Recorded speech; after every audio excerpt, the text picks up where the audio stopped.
دادستانی ولایت ختلان پرونده هلاکت محیدین زاهدزاده مفتش شعبه کارهای داخلی شهر قرغانتپه را از نو تفتیش میکند. قرار دادستانی شهر قرغانتپه که در آن گفته میشد زاهدزاده از بی احتیاطی خود هنگام سنجش اسلحه به هلاکت رسیده است بیکار شد.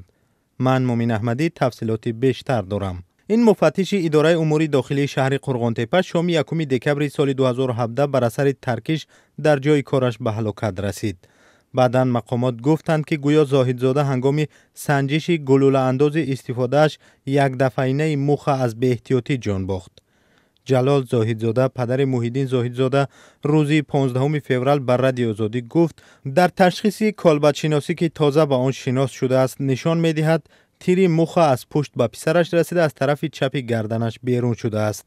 بر اساس این تشخیص فرضیه با اشتباه خود به هلاکت رسیدن بیکار شده است. باید بیستم دو قرار بورانتی گوان سال خیلی شکل داد خیلی سمی دکتر قرار مفتش بود مفتشی امروز چی شهر قرغانتپه بکوکیش پرکوی شهر بکوکیه قرار مفتش پرکوی شهر بکوکیه مثلا پروانه شدگان یعنی حدیث گوان پروانه شدگان کپسول دوام دادن خیلی کنند. در دادستانی ولایت ختلان نیز بررسی دوباره این قضیه را تصدیق کردند.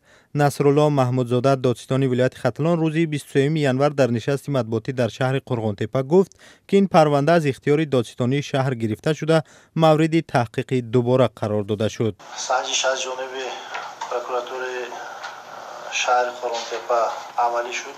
سنجش کمتر طول کشید به خاطر گرفتن خلاصه های داخلدار اکسپرتیزه. یک چند نمونه اکسپرتیزه ها تعیین کرده شده. جراحت آتش فشانی است. چه ترکیش جراحت رسیده شده است.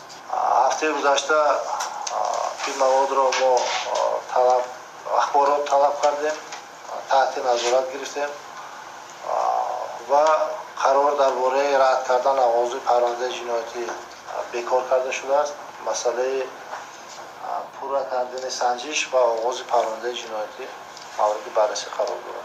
جلال زاهدов پدر مفتش شعبه کارهای داخلی بر رادیو آزادی گفت که در دادستانی ولایت با او گفتند که بر اساس ماده 108 کدکس جنایتی یعنی از بی احتیاطی به مرگ رسانیدن پرونده باز شده است. محیدین زاهدزاده بیش از 4 سال در شعبه کارهای داخلی شهر قرغانتپه به حیث مفتش کار کرده است. او صاحب 2 فرزند بود. بنا به اطلاع منابع تفتیشات گلوله انداز که می توانست سبب مرگ مفتش شود در آرامگاه مسیحیان مرکزی ولایت ختلان یافت شده است.